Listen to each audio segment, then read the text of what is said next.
Salve ragazzi, bentornati sul canale di IRD. Ieri mattina ho visto un film molto divertente su Netflix, uno zombie movie, intitolato Zombie 100, 100 cose da fare prima di non morire. Il film è del 2023 per la regia di Yusuke Ishida ed è tratto da un manga, da cui peraltro è stato anche trasposto un anime, che però io non ho mai letto, né il manga, non ho mai neanche visto l'anime. È uno zombie movie con toni per lo più da commedia, ma anche con un pizzico di dramma.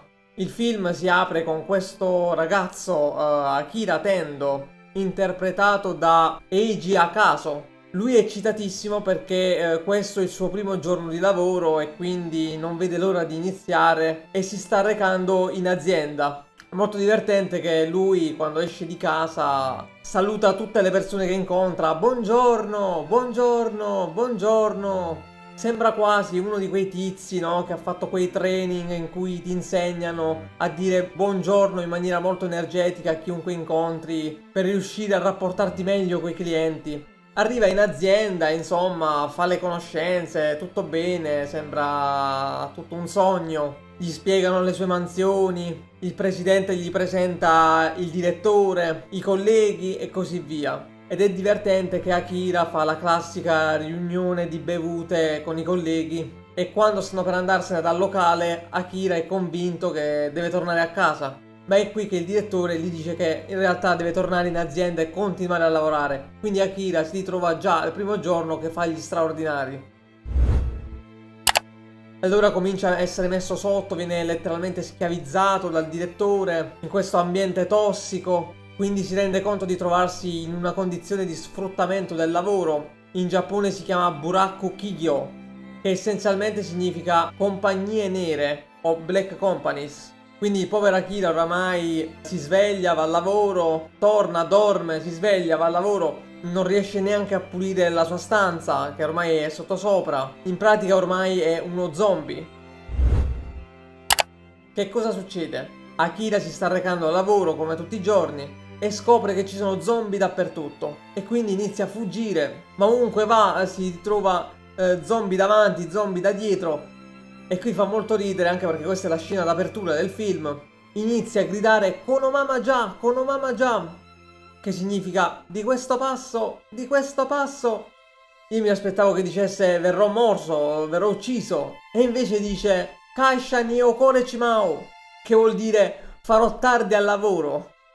E fa morire da ridere, cioè il fatto che lui non sia preoccupato della sua vita ma di fare tardi al lavoro. Cioè per dire quanto è sottomesso a questa vita. Come se temesse di più i rimproveri del direttore piuttosto che essere in pericolo di vita.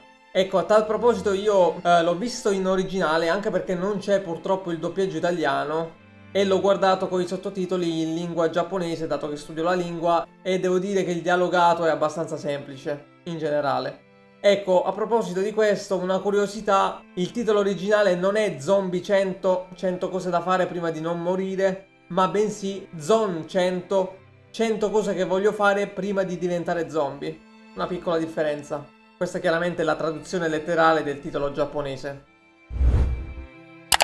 Insomma, il nostro Akira Tendo si rende conto di trovarsi in un'apocalisse zombie. Così quindi riceve un messaggio da una sua collega. Lui ha grande ammirazione per questa collega, che a lui oltretutto piaceva, ma non si era mai dichiarato. E questa collega al lavoro, quando parlava con Akira, praticamente aveva fatto capire che le promozioni che lei riceveva non erano dovute al fatto che lei fosse speciale, ma evidentemente c'era sotto qualcos'altro. E inoltre lei aveva fatto questa affermazione in cui diceva ad Akira che a volte dimentichiamo cosa vogliamo fare davvero. Comunque Akira Tendo in questo sms la trova perché lei aveva mandato la sua posizione e insomma la trova con il presidente dell'azienda. Quindi la collega andava a letto col presidente, però ormai per lei è troppo tardi perché è stata infetta. Così Akira Tendo si dichiara, facendo quindi una cosa che avrebbe sempre voluto fare, ma che non aveva mai fatto fino a quel momento. Allora decide di scrivere una lista di 100 cose da fare prima di diventare zombie. E quindi inizia piano piano a fare tutto ciò che è scritto nella lista. Cose semplicissime, pulire la stanza, fare un barbecue, dipingere un murales, fare campeggio e così via. Una delle cose che lui ha scritto nella lista è quella di trovare questo suo amico Kencho e di scusarsi, perché qualche giorno prima in un locale ci aveva litigato e lo aveva accusato di una vecchia storia perché lui era un giocatore di football e questo amico Kencho aveva sbagliato in finale un passaggio per il nostro Akira, facendo perdere la partita e facendo fare alla squadra secondo posto.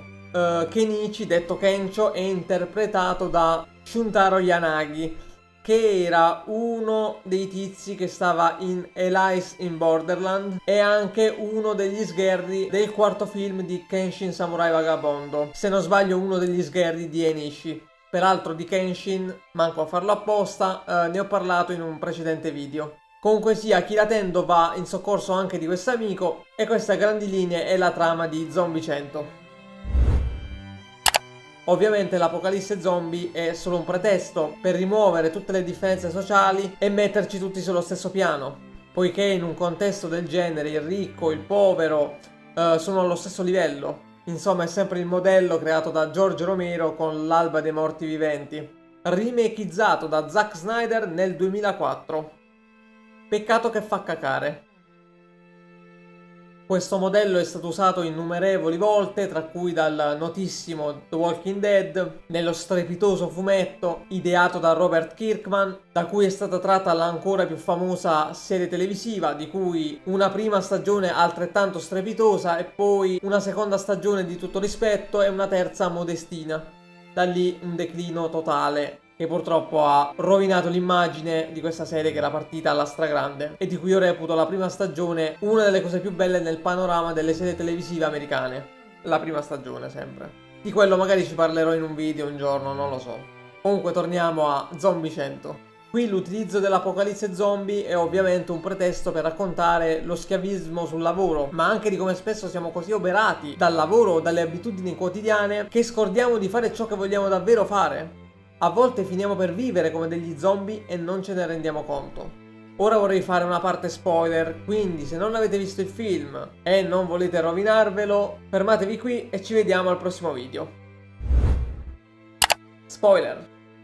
Allora, praticamente Akira Tendo trova l'amico Kencho in questo Love Hotel, sostanzialmente è un albergo per intrattenere rapporti sessuali. Kencho è in netta difficoltà perché anche la tizia con cui stava avendo un rapporto sessuale si è trasformata in zombie, ma per fortuna è legata, da quanto ho capito, una prostituta. E insomma arriva Akira e lo salva e si scusa con lui e gli fa vedere questa lista. Praticamente Akira in questa lista ha anche scritto una cosa, che vuole diventare un superhero, cioè un supereroe per salvare tutte le persone. Quindi questa è una cosa molto giapponese. Il giovane che sogna di diventare un supereroe, molto molto giapponese. Allora Kencho e Akira vanno per la città, trovano delle persone, le salvano, inizialmente almeno, perché alcune di queste muoiono perché vengono infette. Tra queste c'è una ragazza che si chiama Shizuka, che aveva salvato Akira in precedenza in un supermercato. Questa ragazza vorrebbe rimanere sola perché secondo lei è meglio che ognuno vada per sé.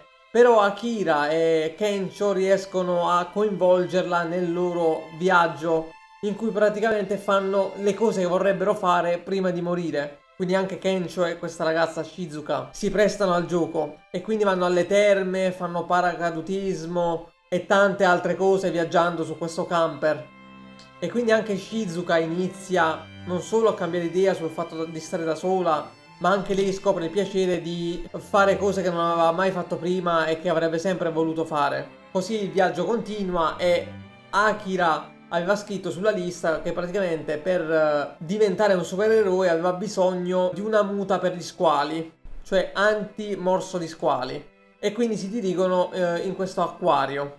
Quando arrivano lì, però, trovano il direttore della società di Akira che praticamente, grazie alla struttura dell'acquario, è riuscito a creare una sorta di centro per rifugiati di zombie, in cui sfrutta come forza lavoro i rifugiati e usa gli zombie come protezione dagli sciacalli. E quindi è paradossale perché in questa situazione Akira si ritrova nella stessa situazione di quando lavorava. Sotto le dipendenze di questo direttore è costretto ad un lavoro massacrante e ad uno sfruttamento totale. Infatti questo direttore continua a sfruttare le altre persone. E questa situazione fa ridere, ma allo stesso tempo è anche avvilente, anche perché poi il personaggio del direttore è reso veramente bene. È proprio un tizio detestabile, messo in scena veramente bene secondo me. E quindi Akira si ritrova a lavorare sotto il direttore perché in fondo pensa che così almeno sono al sicuro. Però i due amici, Kencho e Shizuka, finalmente lo fanno rinsavire portandogli la lista per fargli capire che è meglio vivere rischiando di morire piuttosto che vivere da zombie. Quando Akira è finalmente rinsavito, insomma, entrano gli zombie nell'acquario e quindi la situazione degenera. Allora Akira si mette in muto per salvare tutti, ma che cosa succede? Dagli acquari esce uno squalo zombie e che fuoriesce dall'acqua. Lì per lì lo squalo sembrerebbe innocuo perché sulla terraferma non potrebbe fare niente. Il fatto però che questo squalo zombie ha mangiato delle persone che sono diventate zombie nel suo corpo e dal ventre dello squalo iniziano ad uscire le gambe di questi altri zombie che gli sfondano il ventre e quindi gli creano di fatto delle gambe. Quindi questo squalo zombie può camminare. Gli effetti visivi non sono perfetti, però sono accettabili, soprattutto in un contesto del genere. Allora l'amico di Akira, Kencho, gli dice ogni supereroe ha bisogno del suo costume e gli dà la muta, quella di squali, quella che lui voleva prendere. Quindi lui inizia ad affrontare lo squalo, gli zombie lo mordono, ma lui, oltre a sentire il dolore dei morsi, non si infetta perché è protetto dalla tuta. Insomma, Akira insieme al suo team, che sono i suoi amici, riescono con un'azione combinata ad uccidere lo squalo. Qui peraltro si ripropone la storia del passaggio dell'amico di Akira, che appunto aveva sbagliato questo passaggio perché aveva tentennato troppo. Stavolta accade la stessa cosa perché devono uccidere lo squalo con questo affare elettrico che insomma deve essere passato ad Akira che ha la muta e che quindi non può subire scosse elettriche e che lui deve trasmettere allo squalo zombie. Quindi Kencho deve fargli questo passaggio e questa volta non tentenna e gliela passa. E Akira salva anche il direttore nonostante sia la persona peggiore del mondo e che continua ad essere una merda. Ed è forte che a quel punto tutti si licenziano da questo acquario rifugio da lui gestito. E insomma il film si conclude con Akira che vuole fare per lavoro il supereroe. Sono aspetti della cultura giapponese che ricordano anche serie recenti come My Hero Academia o One Punch Man. E insomma, in conclusione, non è un filmone sicuramente, ma è molto carino ed è divertente ed interessante proprio per le sue tematiche. Quindi questo era Zombie 100, 100 cose da fare prima di non morire. Se il video vi è piaciuto sostenetemi con un like, un commento e una condivisione e ci si vede al prossimo video.